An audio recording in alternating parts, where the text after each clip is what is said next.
আসসালামু আলাইকুম, আপনারা সবাই কেমন আছেন? আমি ফরিদপুর টেপাখোলা গরু নিয়ে আইছি টিপ নিয়ে। এখন বাজে 4:22। এই যে বৃষ্টি নামতেছে, দেখুন আমি গাড়ির ভিতরে আছি, জানালা এটা খুলি একটু।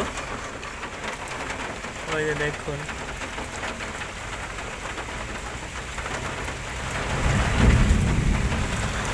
বৃষ্টি নামতেছে। গাড়ি এমন জায়গায় রাখছি, মানে প্রায় 2 কিলো দূরে গরুর হাট, জায়গা নাই বিদায়, এর জন্য আমরা এখানে রাখছি। এই যে একটা গাড়ি আছে, ওই সাইড দিয়ে কিছু গাড়ি, মানে বহু দূরে দূরে, এত ভিড়।